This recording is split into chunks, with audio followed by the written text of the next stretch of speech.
Irregular mind പോഡ്കാസ്റ്റിലേക്ക് വീണ്ടും സ്വാഗതം. ഇത് ധർമ്മരാജ സീരീസിലെ 12ാമത് അധ്യായം. കഥ പറയുന്നത് സന്തോഷ്. രാജഭടന്മാരോടൊപ്പം നടന്നു നീങ്ങിയ കേശവൻ കുഞ്ഞിൻ്റെ കാലുകൾ യാന്ത്രികമായിട്ടാണ് ചലിച്ചത്. മനസ്സ് പിന്നിലായിരുന്നു. രാജഭടന്മാർ ഉദാരമനസ്കരായി പെരുമാറി. കുലം, ധനം, വിദ്യാഭ്യാസം, സൗന്ദര്യം ഇതിൻ്റെയൊക്കെ പേരിൽ അഭിമാനിച്ചിരുന്നത് വെറുതെ എന്ന് അയാൾക്ക് തോന്നി. എന്തും നേടിയെടുക്കാം എന്ന് വിചാരിച്ചത് എത്ര അബദ്ധമായി പോയി. സുന്ദരിയായ മീനാക്ഷിയെ ഭാര്യയാക്കാമെന്ന് വിചാരിച്ചത് വെള്ളത്തിൽ വരച്ച വര പോലെയായി. കൊടിയ ഒരു കുറ്റാരോപണം എല്ലാത്തിനെയും തകർത്തിരിക്കുന്നു. എല്ലാം കലികാല വൈഭവം എന്നയാൾ സമാധാനിച്ചു. തൻ്റെ മേൽ പതിച്ചിരിക്കുന്ന അപവാദത്തിന് അധികകാലം നിലനിൽപ്പില്ലായിരിക്കാം, എന്നാലും ചീത്തപ്പേരിന് വഴിയായി. നിർദോഷിയായ തന്നെ ഈശ്വരൻ രക്ഷിക്കുമെന്ന് അയാൾ വിശ്വസിച്ചു. പ്രേമത്തിൻ്റെ പേരിൽ ചഞ്ചലചിത്തനാകാതെ മനസ്സിനെ ശാന്തമാക്കി. വിവരമറിഞ്ഞ് അച്ഛൻ എത്തുന്നതുവരെ തടവിൽ കഴിയുക തന്നെ എന്ന് തീരുമാനിച്ചു. കേശവൻ കുഞ്ഞിനെ പ്രഭാതമായപ്പോൾ തിരുവനന്തപുരത്ത് സർവാധികാരിക്കാരുടെ മുൻപിൽ ഹാജരാക്കി. കാര്യക്കാർ പ്രാഥമികമായ ചില ചോദ്യം ചെയ്യലുകളൊക്കെ നടത്തി.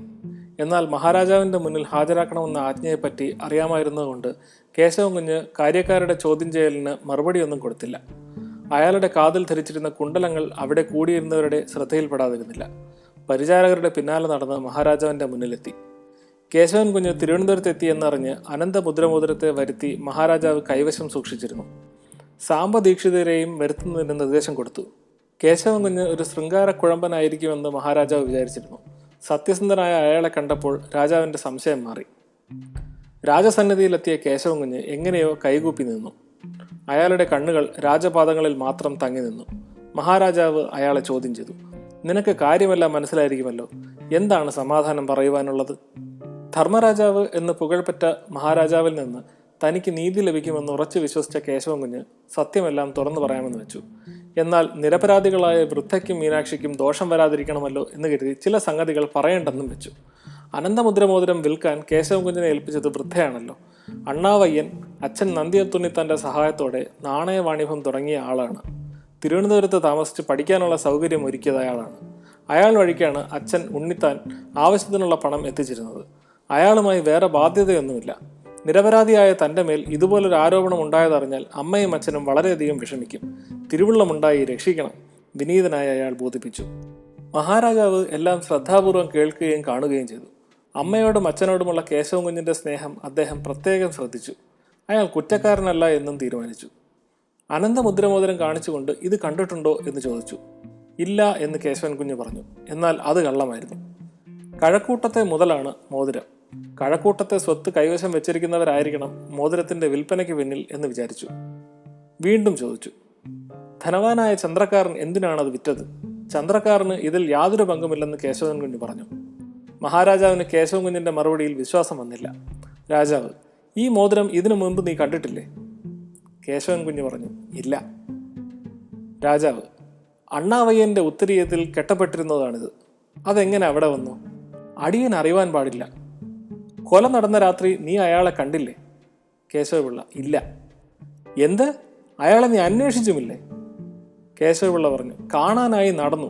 നീട്ടെഴുത്ത് കേശവപിള്ള ആ മഠത്തിൽ ഉണ്ടായിരുന്നതുകൊണ്ട് കാണാൻ തരപ്പെട്ടില്ല.